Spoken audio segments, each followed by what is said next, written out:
நாம உறுதியா ஆட்சிக்கு வர்றோம். தமிழ்நாட்டில் விஜயின் தாவேகா பேரலையில் சிக்கி திமுக அதிமுக கட்சிகள் சின்னாபின்னமான நிலையில் யூனியன் பிரதேசமான புதுச்சேரியில் என் ரங்கசாமி தலைமையிலான தேசிய ஜனநாயக கூட்டணி நூலிழையில் பெரும்பான்மையை பெற்று ஆட்சியை தக்க வைத்துள்ளது.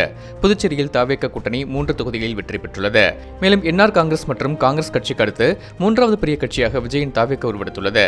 புதுவை, காரைக்கால், மாஹே மற்றும் ஏனாம் ஆகிய பகுதிகளை உள்ளடக்கிய 30 சட்டமன்ற தொகுதிகளில் தாவேகா பெற்றிருக்கும் வாக்கு சதவீதம் 16.7. இது திமுக மற்றும் பாஜக பெற்ற வாக்குகளை விட அதிகம். குறிப்பாக புதுச்சேரி முதல்வர் ரங்கசாமியின் கோட்டையாக கருதப்படும் இந்திரா நகர் தொகுதியில் வெறும் 584 வாக்குகள் வித்தியாசத்தில் வெற்றி வாய்ப்பு இழந்திருக்கிறது தாவேகா. இதேபோன்று உப்பளம், உழவர்கரை தொகுதிகளில் மிக குறைந்த வாக்கு வித்தியாசத்தில் வெற்றி வாய்ப்பை தாவேகா இழந்திருக்கிறது. ஆனால் தற்போது புதுச்சேரி சட்டமன்றத்தில் திமுகவுக்கு அடுத்தபடியாக காங்கிரஸ் கட்சியை பின்னுக்கு தள்ளி ஒரு பலமிக்க கட்சியாக தாவேகா வளர்ந்துள்ளது. மிகவும் வலுவான எதிர்க்கட்சியாக பார்க்கப்பட்ட இந்தியா கூட்டணியில் இருந்த திமுக 5 தொகுதிகளிலும் காங்கிரஸ் ஒரு தொகுதியில் மட்டுமே வெற்றியை பதிவு செய்துள்ளது.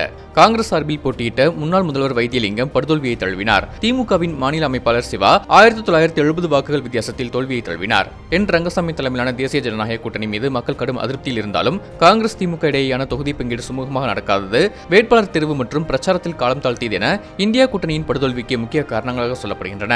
மேலும் தாவேகாவின் வருகை பல தொகுதிகளில் என்ஆர் காங்கிரஸ் கூட்டணி வாக்குகளையும் இந்தியா கூட்டணி வாக்குகளையும் பிரித்து பலரின் வெற்றி வாய்ப்பை பறித்துள்ளது.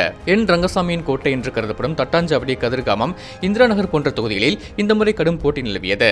கதிர்காமம் தொகுதியில் ரங்கசாமி ஆதரவு வேட்பாளர் KSP ரமேஷை ஒரு சுயேட்சை வேட்பாளர் 7000க்கும் அதிகமான வாக்குகள் வித்தியாசத்தில் தோற்கடித்திருக்கிறார். தட்டாஞ்சாவடி தொகுதியில் தொகுதி பக்கமே இதுவரை தலை காட்டாத காங்கிரஸ் கட்சியின் முன்னாள் முதல்வர் வைத்தியலிங்கம் ரங்கசாமியை எதிர்த்து போட்டியிட்ட நிலையில் வெறும் 2990 வாக்குகளை பெற்று 4வது இடத்திற்கு தள்ளப்பட்டு படுதோல்வி அடைந்தார். இந்த தொகுதியில் தாவேகா 2ஆம் இடத்தை பிடித்தது குறிப்பிடத்தக்கது.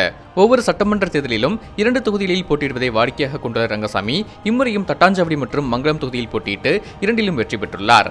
கடந்த முறை தட்டாஞ்சாவடி மற்றும் ஏனாம் தொகுதிகளில் போட்டியிட்டு ஏனாம் தொகுதியில் தோல்வியை தழுவியது குறிப்பிடத்தக்கது. அதிமுக ஒரு தொகுதியிலும், சாண்டியாகோ மார்டினின் மகன் ஜோஸ் மார்டினின் LJK ஒரு தொகுதியிலும், பாஜக 4 தொகுதியிலும் வெற்றி பெற்றுள்ளது. தற்போது தமிழ்நாட்டில் காங்கிரஸ் திமுக கூட்டணி முறிந்துள்ள நிலையில் அது புதுச்சேரியிலும் பிரதிபலிக்குமேயானால் அது ரங்கசாமிக்கு பெரும் தலைவலியாக அமையும் என்பதை உறுதியாக நம்புகின்றனர் அரசியல் நோக்கர்கள்.